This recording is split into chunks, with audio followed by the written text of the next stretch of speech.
오일야담에 오신 여러분, 안녕하세요. 이야기 시작 전 구독과 좋아요 부탁드려요. 옛날 옛적 평안도 산골 고을에서 한 양의 사람을 샀다는 소문이 돌았습니다. 바로 바보 처녀 연하를 며느리로 들인 김도윤의 이야기였지요. 사람들은 비웃었습니다. 하지만 그들은 알지 못했습니다. 그 한 양이 얼마나 귀한 값인지를 말이지요.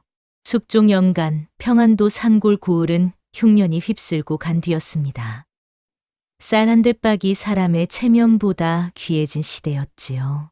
논밭은 메마르고 곳간은 텅 비었으며 사람들의 얼굴엔 굶주림이 서려 있었습니다. 그런 시절 혼인마저 흥정의 대상이 되어버렸지요. 이 고을에 김도윤이라는 젊은이가 살고 있었습니다. 몰락한 양반가의 장남이었지요. 할아버지 댁까지만 해도 고을에서 손꼽히는 집안이었으나 아버지 대에 이르러 재산이 모두 사라졌습니다. 남은 것은 양반이라는 허울뿐이었지요. 도윤은 26의 나이에도 장가를 들지 못하고 있었습니다. 혼수를 장만할 돈이 없었기 때문이었지요. 게다가 1년 전 아버지가 돌아가시면서 한 양의 빚까지 떠안게 되었습니다. 채권자는 고을의 부상이었고 빚독촉은 날이 갈수록 심해졌지요. 김도령, 이번 달 안에 갚지 못하면 집을 넘겨야 할게요. 부상의 말에 도윤은 고개를 숙일 수밖에 없었습니다. 한 양이라는 돈이 작은 액수가 아니었기 때문이지요. 그 돈이면 쌀 서말은 좋게 살 수 있는 금액이었습니다. 도윤은 밤마다 고민에 잠겼습니다. 집을 팔면 갈 곳이 없고 그렇다고 돈을 마련할 방법도 없었지요. 그러던 어느 날 마을 이장이 도윤을 찾아왔습니다. 이장의 얼굴엔 묘한 미소가 걸려 있었지요. 도윤이, 자네에게 좋은 제안이 하나 있네.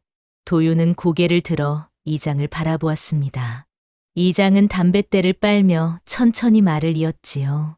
마을에 연하라는 처녀가 있지 않나. 바보 처녀 말일세. 도윤은 연하를 알고 있었습니다. 마을 사람들이 바보 처녀라 부르는 21살의 상민 처녀였지요. 말이 적고 눈을 잘 마주치지 않으며 늘 고개를 숙인 채 살아가는 아이였습니다. 그 아이 아버지가 말이네. 연하를 시집 보내고 싶어 하네.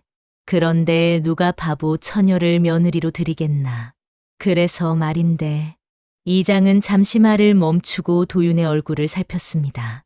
도윤은 불길한 예감에 몸이 굳어졌지요.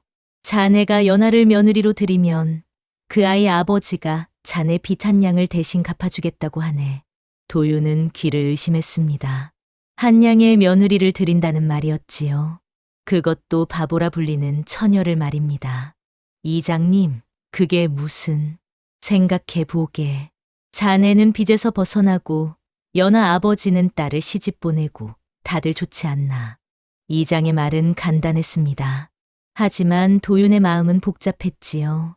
양반가의 며느리로 바보 처녀를 들인다는 것은 집안의 치욕이었습니다. 하지만 빚을 갚지 못하면 집을 잃게 되고 그렇게 되면 양반 행세조차 할 수 없게 되지요. 도윤은 며칠 밤을 뜬 눈으로 지새웠습니다. 체면과 생존 사이에서 고민했지요. 결국 그는 현실을 선택했습니다. 체면보다는 집을 지키는 것이 우선이었기 때문입니다. 좋습니다. 그렇게 하겠습니다. 도윤이 승낙하자 마을은 금세 소문으로 들끓었습니다. 양반 도령이 바보, 처녀를 한 양의 며느리로 들인다는 소문이었지요. 사람들은 수군대고 비웃었습니다. 김도령도 참 떨어졌구먼. 바보 처녀를 며느리로 들이다니. 한 양이면 쌀 서말 값인데 사람을 그 값에 사다니.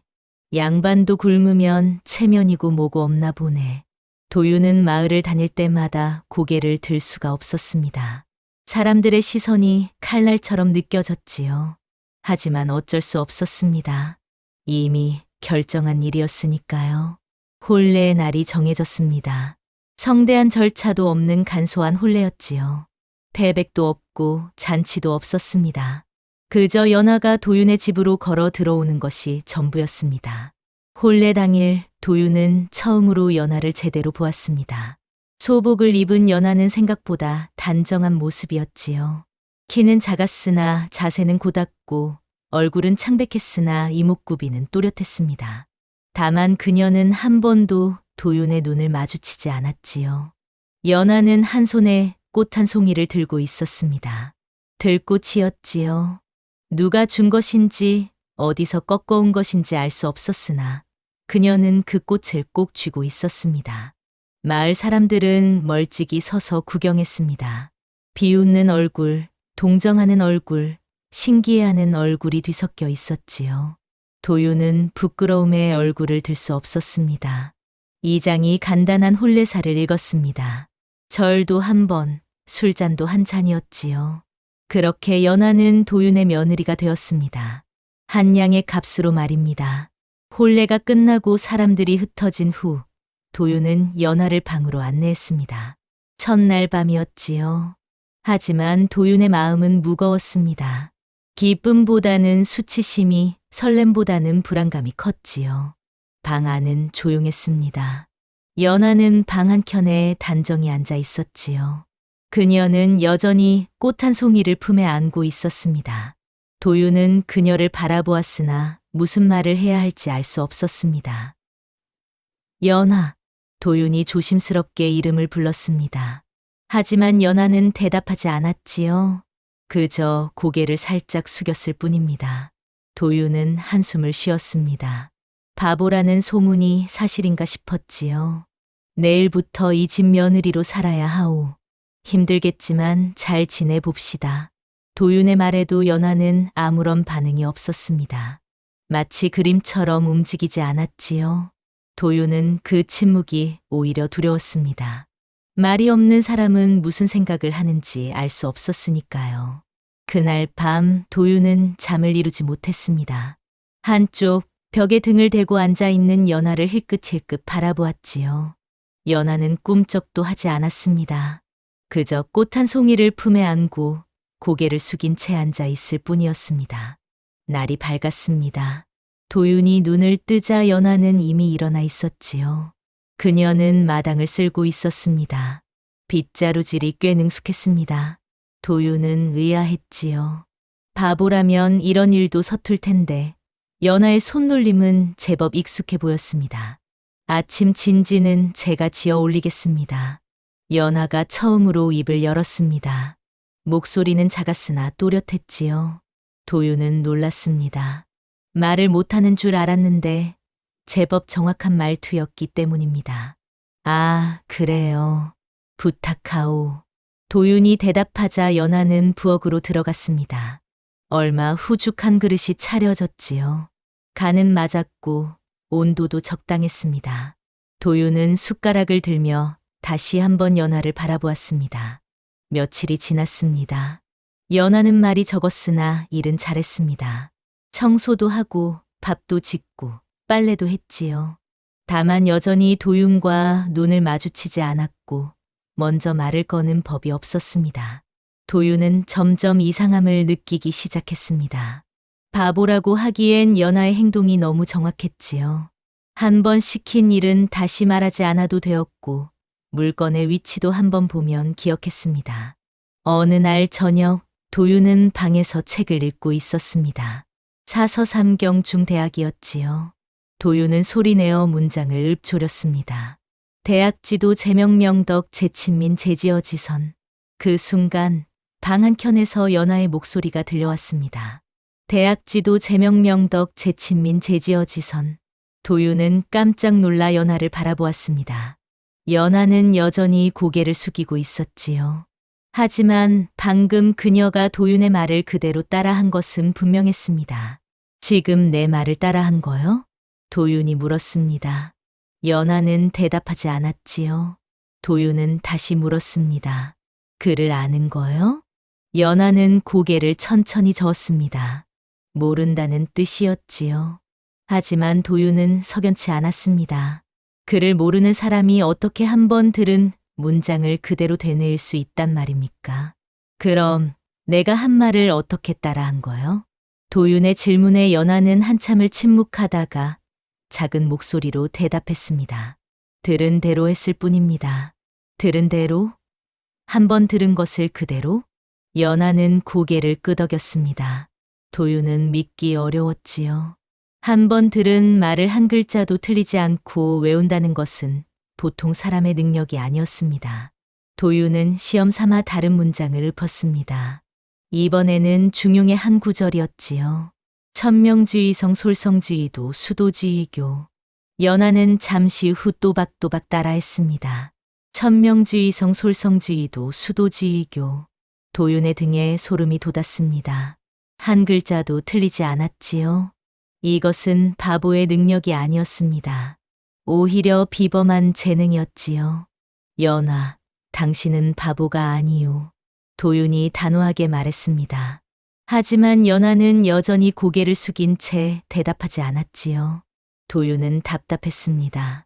이 여인에게 무언가 비밀이 있다는 것을 직감했으나 그녀는 입을 열지 않았습니다. 그날 밤부터 도윤은 연하를 다른 눈으로 보기 시작했습니다.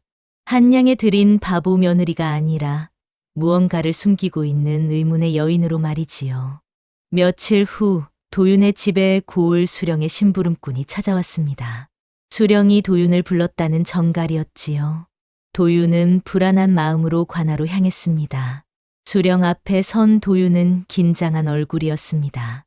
수령은 차가운 눈빛으로 도윤을 내려다보았지요. 김도윤, 내 집안이 양반 행세를 하고 있다는 소문을 들었다. 예, 그렇습니다. 그렇다면 양반임을 증명할 문서가 있겠지? 도윤의 얼굴이 창백해졌습니다. 아버지가 돌아가신 후 집안의 문서들이 대부분 사라졌기 때문이었지요.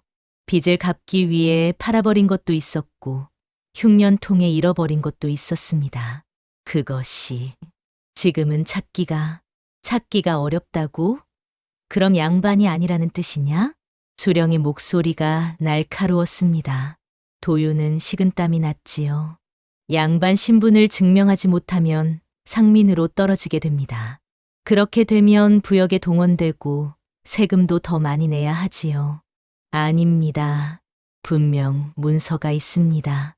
며칠만 시간을 주십시오. 사흘 안에 문서를 가져오지 못하면 내 집안은 상민으로 강등될 것이다. 도윤은 고개를 조아리고 관아를 나왔습니다. 머릿속이 하얘졌지요.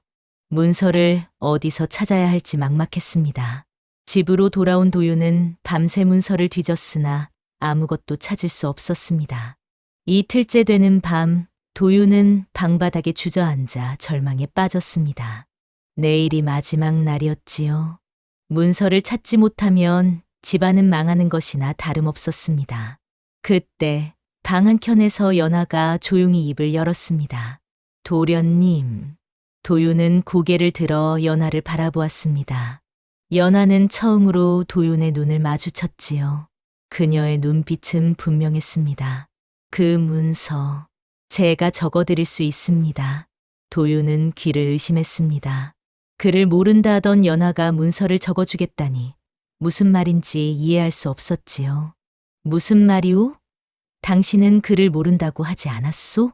읽지는 못하나 적을 수는 있습니다. 연하의 대답은 더욱 이상했습니다. 읽지 못하면서 어떻게 쓸 수 있단 말입니까? 도윤은 황당했으나 지푸라기라도 잡는 심정으로 물었습니다. 어떻게 그럴 수 있소? 한 번 본 것은 그대로 그릴 수 있습니다. 글자도 그림처럼 보이기 때문입니다.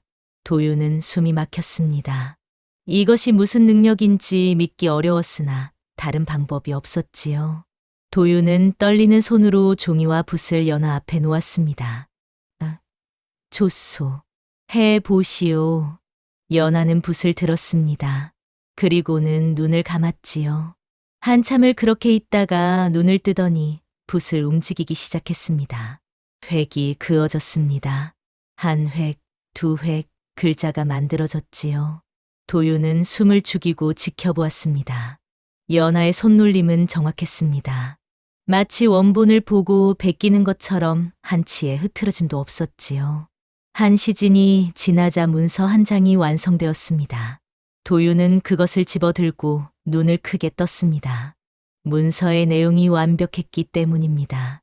집안의 계보, 관직 내역, 토지 문서까지 모두 정확했지요. 이것을 어떻게? 도윤이 떨리는 목소리로 물었습니다. 연하는 담담하게 대답했습니다. 한 번 본 것은 잊지 않습니다.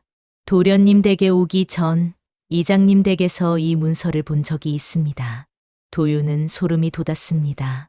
연하는 한 번 본 문서를 그대로 기억하고 그것을 완벽하게 재현할 수 있는 능력을 가진 것이었지요. 이것은 바보가 아니라 천재의 능력이었습니다. 연하, 당신은 대체 누구요? 도윤의 물음에 연하는 고개를 숙였습니다. 그리고는 조용히 말했지요. 그저 살고 싶었을 뿐입니다. 그 말의 의미를 도윤은 아직 알지 못했습니다. 하지만 한 가지는 확실했지요. 연하는 결코 바보가 아니었고 무언가 깊은 사연을 품고 있다는 것을 말입니다. 다음 날 도윤은 연하가 작성한 문서를 들고 관아로 향했습니다. 수령 앞에 문서를 내밀자 수령은 꼼꼼히 살펴보았지요.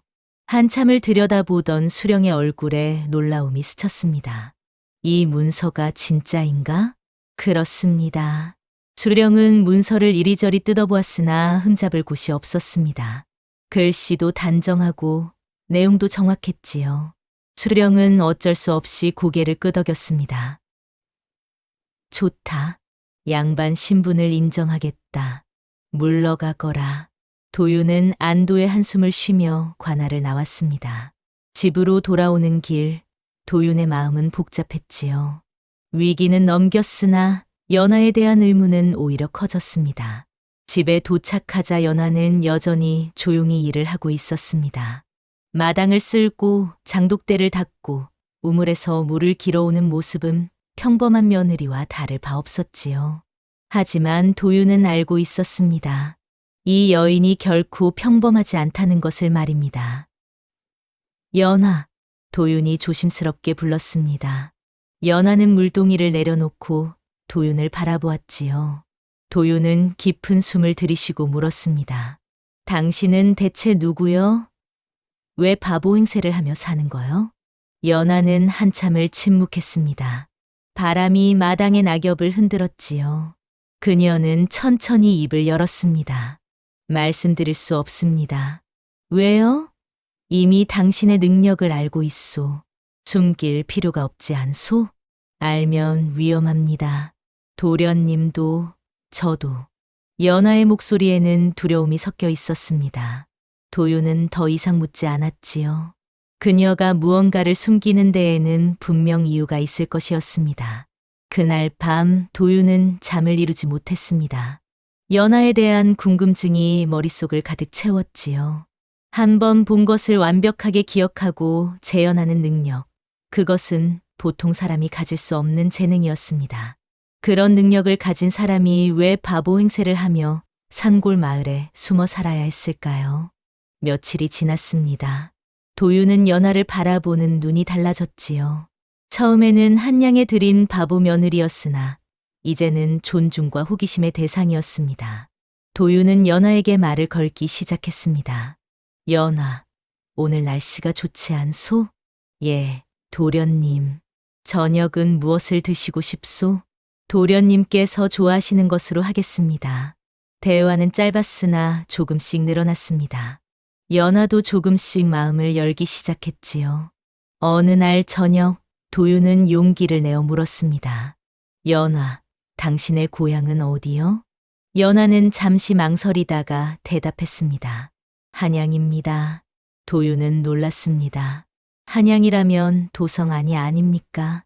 평안도 산골 마을과는 한참 먼 곳이었지요. 한양에서 여기까지 어떻게 온 거요? 아버지를 따라왔습니다. 오래전 일입니다. 아버지는 무슨 일을 하셨소? 연하는 고개를 숙였습니다. 더 이상 대답하지 않았지요. 도윤은 더 묻지 않았습니다. 그녀에게는 말할 수 없는 사연이 있다는 것을 느꼈으니까요. 그러던 어느 날 마을에 낯선 사내가 나타났습니다. 말을 탄 사내였지요. 옷차림새가 예사롭지 않았습니다. 도윤의 집 앞에서 말을 세운 사내는 주위를 둘러보았습니다. 이 집이 김도윤의 집이요? 그렇소. 무슨 일이시오? 도윤이 나가자 사내는 말에서 내렸습니다. 그의 눈빛은 날카로웠지요. 연하라는 여인이 여기 있다고 들었소. 도윤의 가슴이 철렁 내려앉았습니다. 연하를 찾아온 사람이었지요. 도윤은 경계심을 드러내며 물었습니다. 연하가 무슨 상관이요? 그 여인은 내가 데려가야 할 사람이요. 사내의 말에 도윤의 얼굴이 굳었습니다. 그때 집 안에서 연하가 나왔지요. 연하는 사내를 보자 얼굴이 창백해졌습니다. 외숙부. 연하의 목소리가 떨렸습니다. 사내는 연하를 보며 차갑게 말했습니다. 연하야, 이제 그만 돌아가자.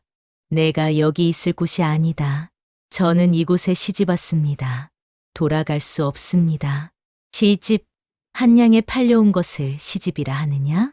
사내의 말에 도윤의 자존심이 상했습니다. 하지만 참았지요. 지금은 연하가 누구인지 아는 것이 더 중요했습니다. 연하는 내 며느리여. 함부로 데려갈 수 없소. 도윤이 단호하게 말했습니다. 사내는 비웃었지요. 며느리? 이 양반이 무슨 말을 하는지 아시오?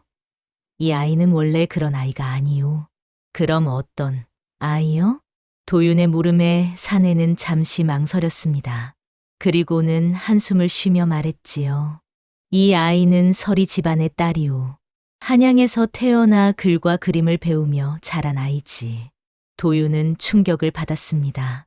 서리 집안이라면 중인 계급이 아닙니까? 비록 양반은 아니나 상민보다는 높은 신분이었지요. 그런 집안의 딸이 왜 바보 행세를 하며 이곳에 숨어 있었던 것일까요? 그런 아이가 왜 여기 있소? 그건 사내가 말을 흐렸습니다. 그때 연하가 나섰지요. 제가 말씀드리겠습니다.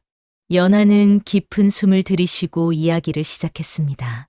저는 어릴 적 한양에서 살았습니다. 아버지는 서리로 일하셨고 저는 글과 그림을 배우며 자랐지요. 그런데 제게는 남들과 다른 점이 있었습니다. 한 번 본 것은 절대 잊지 않는 능력이었습니다. 도윤은 숨죽여 들었습니다. 연하는 계속 말을 이었지요. 처음에는 그것이 재능이라 생각했습니다. 하지만 어느 날 아버지께서 다루던 기밀 문서를 제가 우연히 보게 되었습니다. 그리고 그 내용을 모두 기억해버렸지요. 기밀 문서? 예, 조정의 비밀에 관한 문서였습니다.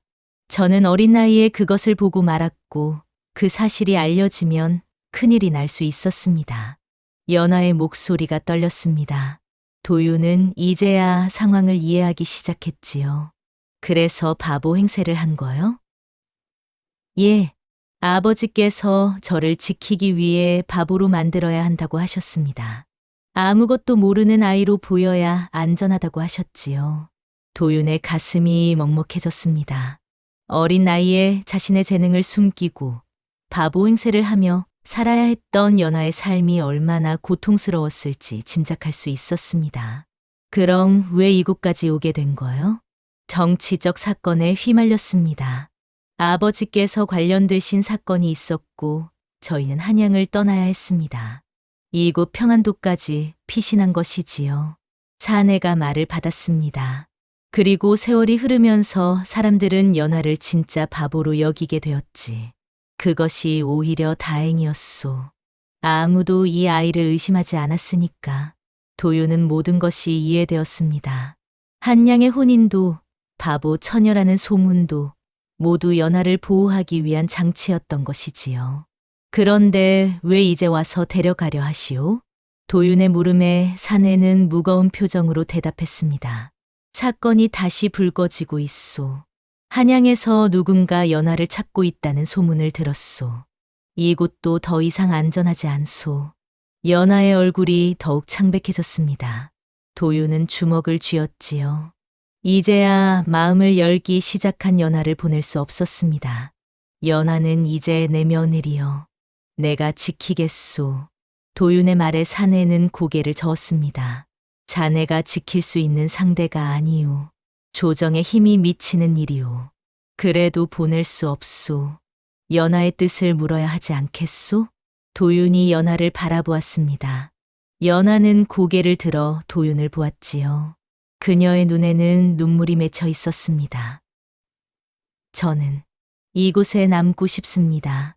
연하의 말에 사내는 한숨을 쉬었습니다. 연하야, 내 고집을 꺾을 수는 없구나. 하지만 조심해라. 위험이 다가오고 있다. 사내는 말에 올라타며 마지막으로 도윤을 보았습니다. 김도령, 이 아이를 진심으로 아끼는 것이라면 잘 지켜주시오. 하지만 명심하시오. 이 아이를 노리는 자들은 무자비하오. 그렇게 말하고 사내는 떠났습니다. 도윤과 연하는 한동안 말없이 서 있었지요. 그날 밤 도윤은 연하와 마주 앉았습니다. 둘 사이에는 무거운 침묵이 흘렀지요. 미안합니다, 도련님. 이런 일에 휘말리게 해서. 연하가 먼저 입을 열었습니다. 도윤은 고개를 저었지요. 사과할 일이 아니오. 오히려 내가 미안하오. 한양에 당신을 들였다는 것이. 아닙니다. 그 한양이 저를 살렸습니다. 연하의 말에 도윤은 고개를 들었습니다. 연하는 처음으로 희미한 미소를 지었지요. 한양의 값으로 시집온 바보 며느리. 그것이 제게는 가장 완벽한 위장이었습니다. 아무도 의심하지 않았으니까요. 도윤은 씁쓸하게 웃었습니다. 자신이 빚 때문에 연하를 들였지만 연하는 살아남기 위해 자신을 택한 것이었죠. 서로의 필요가 맞아떨어진 혼인이었습니다. 이제 어찌할 것이오? 도윤의 물음에 연하는 잠시 생각하다가 대답했습니다. 계속 바보로 지내겠습니다. 그것이 가장 안전합니다. 하지만 이미 내가 당신의 비밀을 알고 있지 않소? 도련님은 다릅니다. 도련님은 저를 지켜주실 분입니다. 연하의 말에 도윤의 가슴이 뛰었습니다. 그녀가 자신을 믿고 있다는 것을 느꼈지요. 도윤은 다짐했습니다. 이 여인을 지키겠다고 말입니다. 며칠이 지났습니다. 겉으로는 평온했으나 도윤의 마음은 불안했지요. 사내의 경고가 계속 머릿속을 맴돌았습니다. 위험이 다가오고 있다는 말이 무엇을 의미하는지 알 수 없었습니다. 그러던 어느 날 마을에 한양에서 온 관리가 나타났습니다. 고을 수령과 함께 온 관리였지요. 관리는 마을 사람들을 불러 모았습니다. 한양에서 도망친 영모 관련자를 찾고 있다. 서리 출신의 여인인데 이 근처에 숨어 있을 가능성이 있다. 도윤의 등에 식은땀이 흘렀습니다. 연하를 찾는 것이 분명했지요. 도윤은 연하를 집 안 깊숙이 숨겼습니다. 관리는 마을을 샅샅이 뒤졌습니다. 집집마다 들어가 여인들을 확인했지요. 도윤의 집 차례가 왔을 때 도윤은 온몸이 긴장되었습니다. 이 집에는 누가 사오? 저와 제 며느리뿐입니다. 며느리를 보자. 도윤은 떨리는 목소리로 연하를 불렀습니다. 연하가 나왔지요. 그녀는 고개를 푹 숙이고 침을 질질 흘리며 허공을 멍하니 바라보았습니다. 완벽한 바보의 모습이었지요. 관리는 연하를 보며 인상을 찌푸렸습니다. 이 여인은 바보인가? 그렇습니다. 한양에 들인 바보 며느리입니다. 도윤의 대답에 관리는 코웃음을 쳤습니다. 한양의 며느리를? 참으로 가련하구먼. 관리는 더 이상 관심을 보이지 않고 떠났습니다. 도윤은 안도의 한숨을 쉬었지요. 연하는 관리가 완전히 사라진 후에야 정신을 차렸습니다. 위기를 넘겼습니다. 연하가 작게 말했습니다. 도윤은 고개를 끄덕였지요. 하지만 마음 한구석이 불편했습니다. 언제까지 이렇게 숨어 지낼 수 있을까요? 그날 밤 도윤은 결심했습니다. 연하를 진정으로 보호하려면 더 강해져야 한다고 말이지요. 양반 신분만으로는 부족했습니다. 힘이 필요했습니다. 도윤은 고을의 유지들과 관계를 맺기 시작했습니다. 문서 작성을 도와주고 소송 일을 대신 처리해 주었지요. 연하의 능력을 몰래 활용했습니다. 연하는 한번 본 문서를 완벽하게 재현할 수 있었기에 분실된 문서를 복원하는 일에 큰 도움이 되었습니다. 시간이 흐르면서 도윤의 명성이 조금씩 높아졌습니다. 사람들은 도윤을 유능한 선비로 인정하기 시작했지요. 하지만 도윤은 알고 있었습니다. 이 모든 것이 연하 덕분이라는 것을 말입니다. 어느 날 저녁, 도윤은 연하에게 물었습니다. 연하, 당신은 후회하지 않소? 이렇게 숨어 사는 것을. 연하는 고개를 저었습니다. 후회하지 않습니다. 살아있는 것만으로도 감사합니다. 만약 자유롭게 살 수 있다면 무엇을 하고 싶소? 연하는 잠시 생각하다가 대답했습니다. 글을 쓰고 싶습니다. 제가 본 것들을, 기억하는 것들을 글로 남기고 싶습니다. 도윤의 가슴이 아팠습니다. 그토록 뛰어난 재능을 가진 여인이 제 능력을 펼치지 못하고 숨어 지내야 한다니 세상이 원망스러웠지요. 언젠가는 그럴 날이 올 것이요. 도윤이 말했습니다. 연하는 희미하게 미소 지었지요. 그의 겨울이 깊어갔습니다. 평안도의 겨울은 혹독했지요. 눈이 허리까지 쌓이고 바람은 뼈를 내는 듯 차가웠습니다. 도윤과 연하는 작은 방에서 함께 겨울을 났습니다. 어느 날 밤 눈보라가 몰아쳤습니다. 도윤과 연하는 화롯불을 가운데 두고 마주 앉아 있었지요. 연하는 바느질을 하고 도윤은 책을 읽었습니다. 도련님, 연하가 조용히 불렀습니다. 도윤은 책에서 눈을 떼고 연하를 바라보았지요. 왜 그러시오? 감사합니다. 무엇이? 저를 지켜주셔서, 의심하지 않으셔서, 그리고 사람으로 대해주셔서. 연하의 눈에 눈물이 맺혔습니다. 도윤은 가슴이 뭉클해졌지요. 나야말로 감사하오. 당신 덕분에 많은 것을 배웠소. 두 사람은 서로를 바라보았습니다. 화롯불이 타닥타닥 소리를 내며 타올랐지요.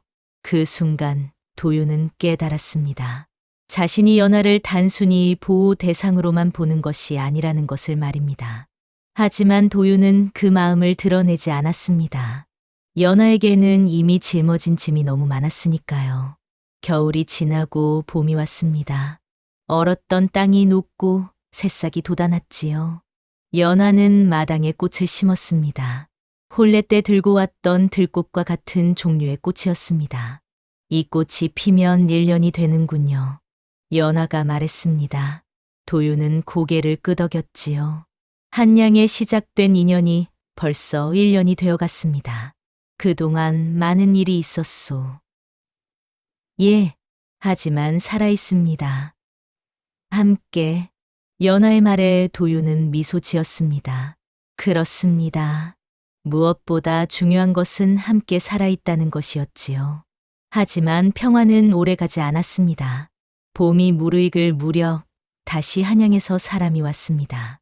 이번에는 관리가 아니라 자객이었지요. 그날 밤 도윤은 이상한 기척에 잠에서 깼습니다.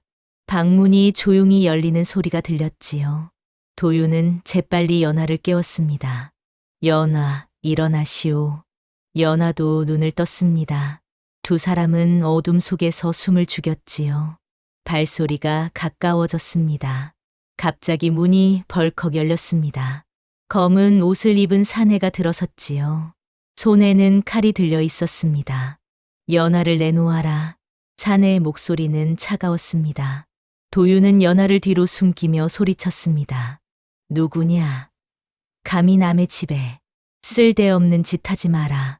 연하만 내놓으면 목숨은 살려주마. 도윤은 떨렸으나 물러서지 않았습니다. 안 된다. 연하는 내 며느리다. 사내는 칼을 휘둘렀습니다. 도윤은 간신히 피했지요. 연하가 비명을 질렀습니다. 그때 밖에서 불이야 라는 외침이 들렸습니다. 마을 사람들이 깨어난 것이었지요. 사내는 혀를 찼습니다. 오늘은 이만 물러가지만 다음에는 놓치지 않겠다. 사내는 그렇게 말하고 사라졌습니다. 도윤은 연하를 꼭 안았지요. 연하는 덜덜 떨고 있었습니다. 괜찮소. 이제 괜찮소. 도윤이 연하를 달랬습니다. 하지만 도윤도 알고 있었습니다. 이것은 시작일 뿐이라는 것을 말이지요. 다음 날 아침 도윤은 마을 이장을 찾아갔습니다. 어젯밤 일을 알려야 했지요. 이장은 도윤의 말을 듣고 얼굴이 굳었습니다. 한양에서 자객까지 보냈다니 심상치 않구먼. 이장님, 어찌해야 합니까? 일단 마을 사람들에게 순찰을 강화하라 일러야겠네. 하지만 자네 며느리를 노리는 자들이라면. 이장은 말을 흐렸습니다. 도윤은 답답했지요. 마을의 힘으로 한양에서 온 자객을 막는다는 것은 불가능에 가까웠습니다. 집으로 돌아온 도윤은 연하와 마주 앉았습니다. 연하는 창백한 얼굴로 고개를 숙이고 있었지요. 도련님, 제가 떠나는 것이 나을 것 같습니다. 연하가 조용히 말했습니다. 도윤은 고개를 저었지요. 안 됩니다. 당신이 어디로 간들 안전하겠소? 하지만 이대로는 도련님까지 위험합니다. 그런 걱정은 마시오. 내가 당신을 지키겠다고 했소. 도윤의 단호한 말에 연하는 눈물을 흘렸습니다. 그 모습을 보며 도윤은 다짐했지요. 반드시 연하를 지켜내겠다고 말입니다. 며칠이 지났습니다. 밤마다 도윤은 잠을 설쳤지요. 언제 또 자객이 올지 모르는 일이었습니다. 마을 사람들도 수상한 기척을 느끼면 바로 알리기로 했습니다. 그러던 어느 날 뜻밖의 손님이 찾아왔습니다. 연하의 외숙부였지요. 그는 급히 말해서 내려 도윤을 불렀습니다. 김도령, 큰일이오. 무슨 일이십니까? 한양에서 연하를 찾는 자들이 이곳 위치를 알아냈소. 곧 대규모 수색이 시작될 것이오. 도윤의 얼굴이 창백해졌습니다. 외숙부는 계속 말했지요. 이제는 숨을 곳이 없소. 연하를 살리려면 다른 방법을 찾아야 하오. 다른 방법이라니 무슨 말씀이십니까? 외숙부는 잠시 망설이다가 입을 열었습니다. 연하의 신분을 바꾸는 것이오. 완전히 새로운 사람으로 만드는 것이지. 어떻게 그럴 수 있습니까? 자네가 양반 신분을 버리고 상민이 되는 것이오. 그러면 연하도 그저 상민의 아내가 될 뿐이지. 아무도 주목하지 않을 것이오. 도윤은 충격을 받았습니다. 양반 신분을 버린다는 것은 조상의 얼굴에 먹칠을 하는 것과 같았지요. 하지만 연하를 살리려면 그 방법밖에 없었습니다. 생각해 보시오. 시간이 많지 않소. 외숙부는 그렇게 말하고 떠났습니다. 도윤은 밤새 고민했지요. 가문과 연하 사이에서 선택해야 했습니다. 다음 날 아침 도윤은 결심했습니다. 연하를 불러 말했지요. 연하, 나는 양반 신분을 버리기로 했소. 연하는 깜짝 놀라 도윤을 바라보았습니다. 도련님, 그럴 수는 없습니다. 조상님들께 어찌 괜찮소. 이미 결정했소. 신분보다 당신의 목숨이 더 중요하오. 연하는 울음을 터뜨렸습니다. 도윤은 그런 연하를 안아주었지요. 울지 마시오. 이것이 우리가 함께 살 수 있는 유일한 방법이오. 도윤은 관아로 향했습니다. 수령 앞에 무릎을 꿇고 말했지요. 소인은 양반 신분을 스스로 포기하고자 합니다. 수령은 놀란 표정으로 도윤을 내려다보았습니다. 무슨 소리냐? 양반이 스스로 신분을 버린다니. 제 뜻이 그러하옵니다. 문서를 작성해 주십시오. 수령은 한참을 도윤을 바라보다가 고개를 끄덕였습니다. 그렇게 하겠다. 하지만 한 번 버린 신분은 되돌릴 수 없다는 것을 명심하여라. 알고 있습니다. 문서가 작성되었습니다. 도윤은 그 자리에서 양반 신분을 상실했지요. 이제 그는 평범한 상민이 되었습니다. 집으로 돌아온 도윤을 연하가 맞이했습니다. 연하는 눈물로 범벅이 된 얼굴로 도윤을 안았지요. 도련님, 제 때문에 이제 도련님이라 부르지 마시오. 나는 더 이상 양반이 아니오. 도윤의 말에 연하는 더욱 울었습니다. 도윤은 연하의 등을 다독이며 말했지요. 괜찮소. 우리는 이제 자유로워졌소. 신분에 얽매이지 않고 살 수 있소. 하지만 세상은 그리 호락호락하지 않았습니다. 며칠 후 한양에서 온 관리들이 마을을 수색했지요. 그들은 집집마다 들어가 여인들을 조사했습니다. 도윤의 집에도 관리들이 들이닥쳤습니다. 하지만 이번에는 달랐지요. 도윤이 양반 신분을 버렸기에 그들의 관심 밖이었습니다. 이 집은 상민이로군. 넘어가자. 관리들은 대충 살펴보고 떠났습니다. 도윤과 연하는 안도의 한숨을 쉬었지요. 계획이 통한 것입니다. 하지만 기쁨도 잠시 마을 사람들의 시선이 달라지기 시작했습니다. 양반이었던 도윤이 상민이 되었다는 소문이 퍼지자 사람들은 수군거렸지요. 김도령이 미쳤나 보네. 양반 신분을 스스로 버리다니. 바보 며느리 때문에 제정신이 아닌가 봐. 저러다 굶어 죽겠어. 도윤은 그런 말들을 들으며 마을을 다녔습니다. 창피했으나 참았지요. 연하를 지키기 위해서라면 감수할 수 있었습니다. 계절이 바뀌어 여름이 되었습니다. 도윤은 밭일을 시작했지요. 양반 시절에는 한 번도 해보지 않았던 일이었습니다. 손에 물집이 잡히고 허리가 아팠지만 도윤은 묵묵히 일했습니다. 연하도 함께 일했습니다. 밭을 메고 물을 길어 나르고 땀을 흘리며 일했지요. 두 사람은 말없이 서로를 도우며 하루하루를 보냈습니다. 어느 날 저녁 밭에서 돌아온 도윤과 연하는 마루에 나란히 앉았습니다. 석양이 지고 있었지요. 도윤은 연하를 바라보며 말했습니다. 힘들지 않소? 아닙니다. 이렇게 함께 있는 것만으로도 행복합니다. 연하의 말에 도윤은 미소 지었습니다. 가난하고 힘들었지만 두 사람은 행복했지요. 그러던 어느 날 마을에 또 다른 소식이 들려왔습니다. 한양에서 영모 사건과 관련된 새로운 증거가 나왔다는 소문이었지요. 그리고 그 증거에 연하의 아버지 이름이 언급되었다는 것이었습니다. 연하의 외숙부가 다시 찾아왔습니다. 이번에는 표정이 어두웠지요. 연하야, 상황이 좋지 않구나. 무슨 일이십니까? 내 아버지가 관련된 문서가 발견되었다. 그리고 그 문서에 내 이름도 있단다. 연하의 얼굴이 창백해졌습니다. 도윤은 주먹을 쥐었지요. 그럼 어떻게 됩니까? 조정에서 연하를 직접 신문하겠다고 한다. 한양으로 압송될 것이야. 안 됩니다. 도윤이 소리쳤습니다. 외숙부는 한숨을 쉬었지요. 나도 막을 방법이 없구나. 이미 관리들이 이곳으로 오고 있어. 연하는 떨리는 목소리로 물었습니다. 제가 본 문서 때문인가요? 그렇다. 내가 어릴 적 본 기밀 문서의 내용이 이번 사건과 연결되었어. 조정에서는 내가 그 내용을 기억하고 있을 것이라 생각하는 거야. 도윤은 절망했습니다. 이렇게까지 했는데 결국 연하를 지킬 수 없다니 억울했지요. 방법이 정말 없습니까? 하나 있긴 하다.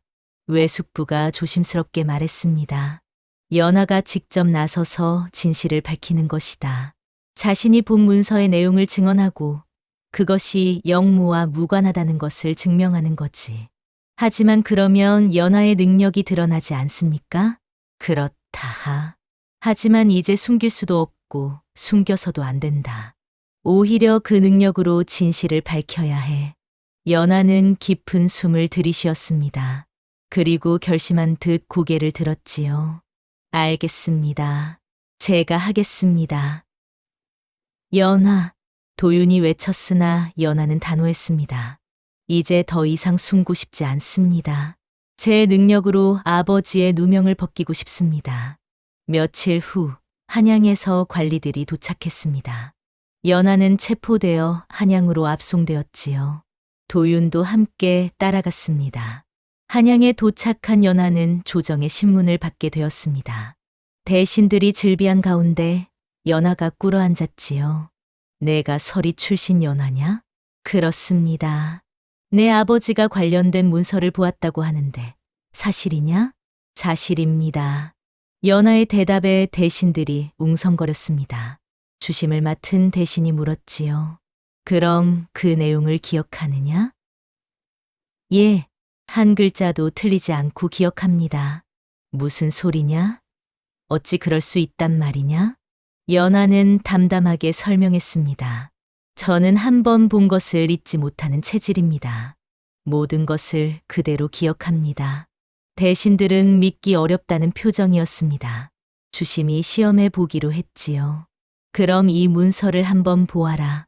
대신 이 문서 한 장을 연하에게 보여주었습니다.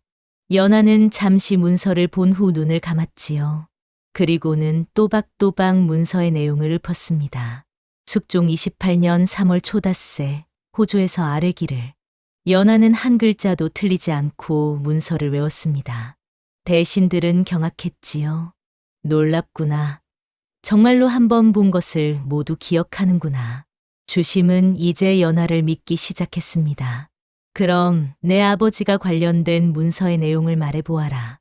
연하는 깊은 숨을 들이쉬고 말하기 시작했습니다. 그녀가 기억하는 문서의 내용은 영모와는 전혀 관계없는 것이었지요. 단지 조정의 재정 문제를 다룬 일반 문서였습니다. 그렇다면 영모와는 무관하다는 말이냐? 그렇습니다. 제 아버지는 억울하게 누명을 쓴 것입니다. 연하의 증언에 대신들은 다시 웅성거렸습니다. 주심은 한참을 생각하다가 말했지요. 내 증언을 믿겠다. 다만 확인이 필요하니 며칠 시간을 주겠다. 연하는 고개를 숙여 인사했습니다. 그리고 임시로 마련된 방에서 기다렸지요. 며칠 후 조정에서 조사 결과가 나왔습니다. 연하의 증언이 사실로 확인된 것이었지요. 그녀의 아버지는 영모와 무관했고 누군가의 음모로 누명을 쓴 것이었습니다. 연하의 증언 덕분에 진실이 밝혀졌다. 이제 내 아버지의 누명은 벗겨졌다.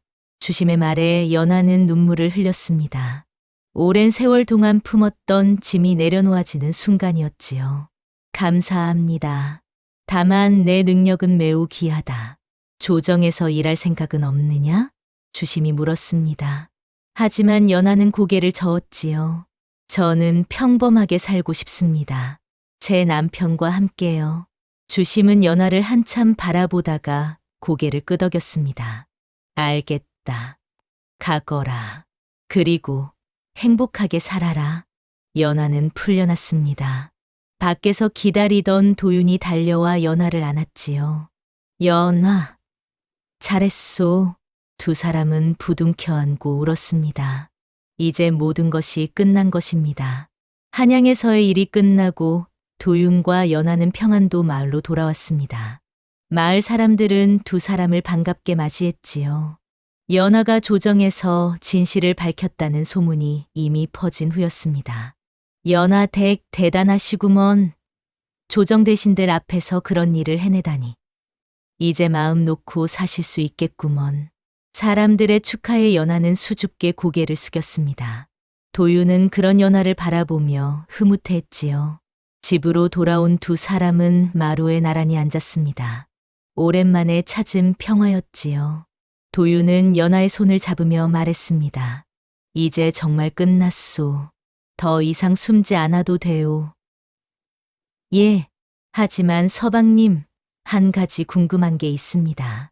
무엇이요? 서방님은 왜 저를 지켜주셨습니까? 양반 신분까지 버리면서요. 도윤은 잠시 생각하다가 대답했습니다. 처음에는 한양에 들인 바보 며느리였소. 빚을 갚기 위한 거래였지요. 하지만 시간이 지나면서 알게 되었소. 당신이 얼마나 소중한 사람인지를. 연하의 눈에 눈물이 맺혔습니다. 도윤은 계속 말했지요. 당신은 바보가 아니었소. 세상에서 가장 똑똑하고 용기 있고 아름다운 사람이었소. 그런 당신을 어찌 버릴 수 있겠소? 서방님. 그리고 깨달았소. 신분이란 것이 얼마나 하찮은 것인지를. 진짜 중요한 것은 사람이라는 것을 말이오. 연하는 도윤을 안았습니다. 두 사람은 한참을 그렇게 있었지요. 계절이 바뀌어 가을이 왔습니다. 도윤과 연하가 심은 밭에서 곡식이 익었지요. 두 사람은 함께 추수를 했습니다. 땀을 흘리며 일하는 모습은 평범한 부부와 다름없었습니다. 추수를 마친 날 저녁 마을 사람들이 도윤의 집에 모였습니다. 추수 감사의 의미로 작은 잔치를 열자는 것이었지요. 도윤이 연하 댁 올해도 풍년이구먼. 다 같이 모여 한잔합시다. 사람들은 도윤과 연하를 중심으로 둘러앉았습니다. 막걸리가 돌고 음식이 나왔지요. 마을 사람들은 즐겁게 이야기를 나누었습니다. 도윤이, 자네 정말 대단하네. 양반 신분을 버리고 상민이 되었는데도 이렇게 당당하니. 신분이 뭐 그리 중요합니까? 사람답게 사는 것이 더 중요하지요. 도윤의 말에 사람들은 고개를 끄덕였습니다. 한 노인이 말했지요. 옳은 말일세. 양반이고 상민이고 간에 결국 다 같은 사람 아니겠나. 그렇습니다. 저도 이제야 그것을 깨달았습니다. 도윤은 연하를 바라보며 미소 지었습니다. 연하도 부드럽게 미소를 지었지요. 잔치가 무르익을 무렵 한 젊은이가 도윤에게 물었습니다. 도윤 형님, 후회하지 않으십니까? 무엇을? 양반 신분을 버린 것 말입니다. 도윤은 잠시 생각하다가 대답했습니다. 단 한 번도 후회한 적 없네. 오히려 그 선택이 내 인생 최고의 선택이었지. 어째서입니까? 신분을 버리니 자유로워졌네. 남의 눈치를 보지 않아도 되고 체면을 지킬 필요도 없지. 그저 내가 하고 싶은 대로 옳다고 생각하는 대로 살 수 있게 되었네.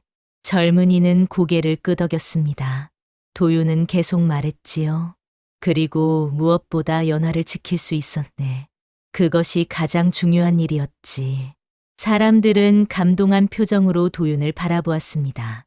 한 아낙네가 연하에게 물었지요. 연하 댁은 어떻소? 서방님이 양반 신분을 버린 것에 대해.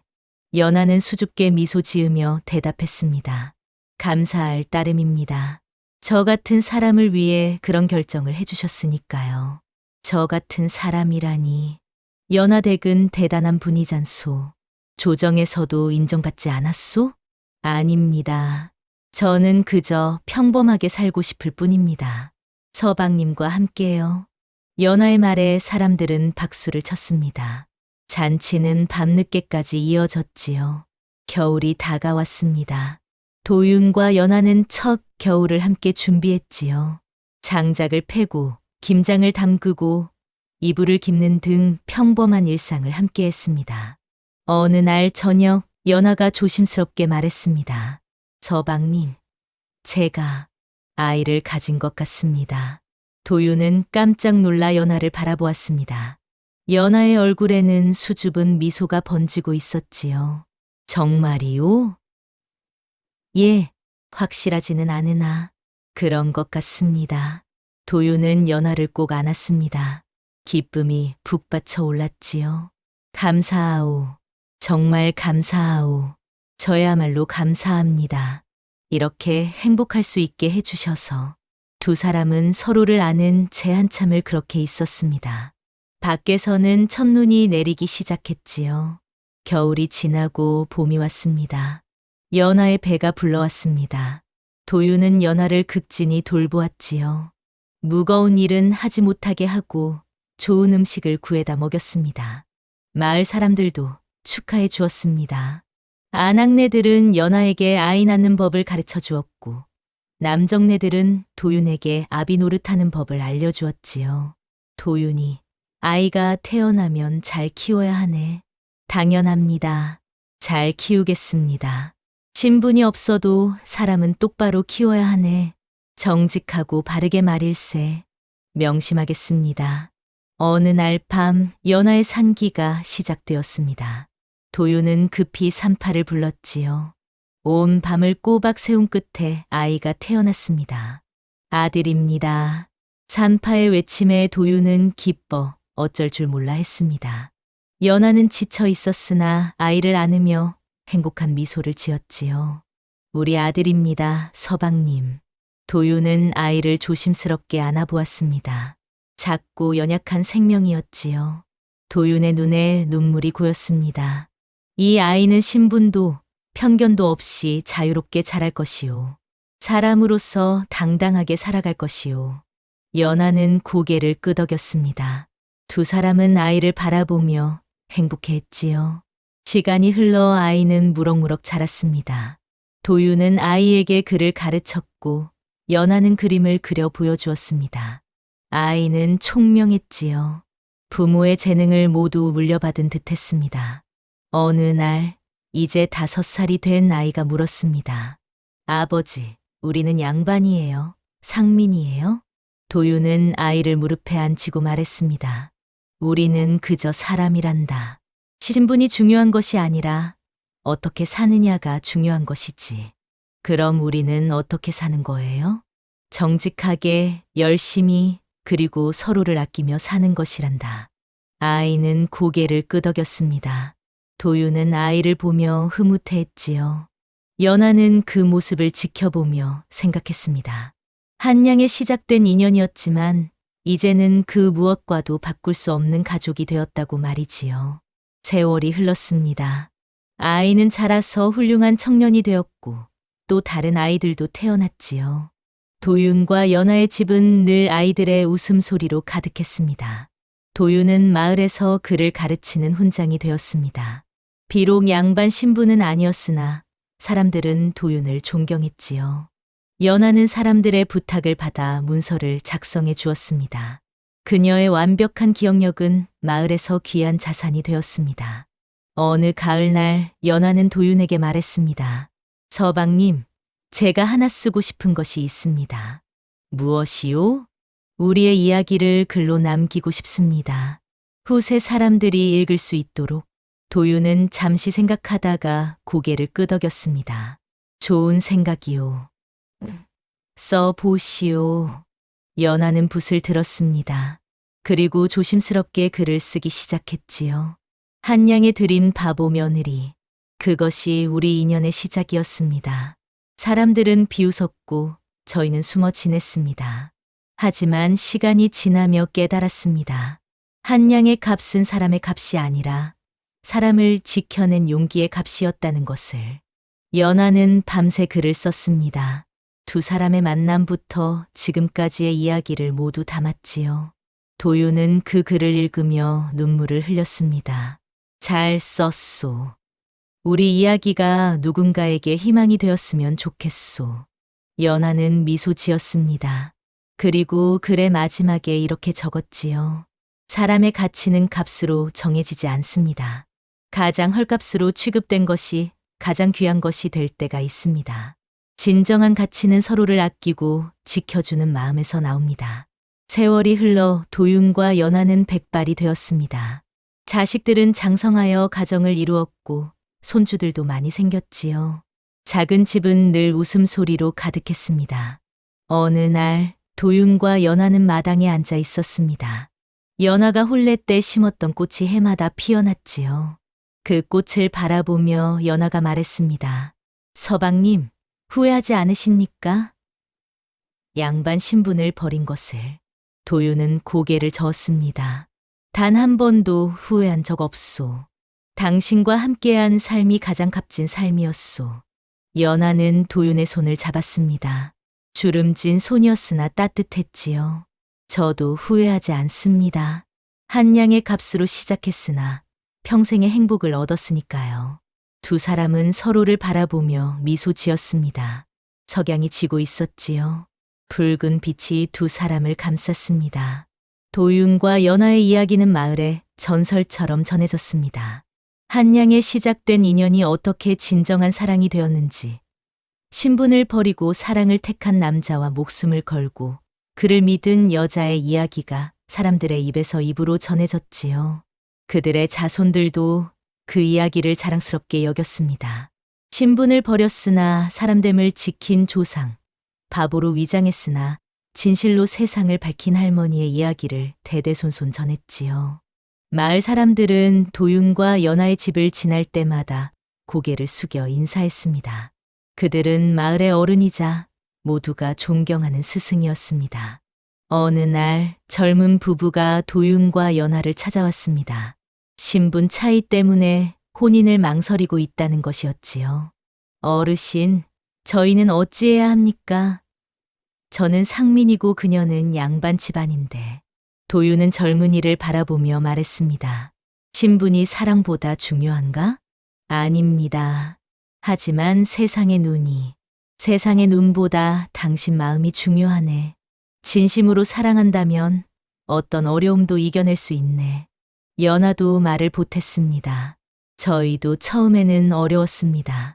하지만 서로를 믿고 의지하니 모든 것을 이겨낼 수 있었지요.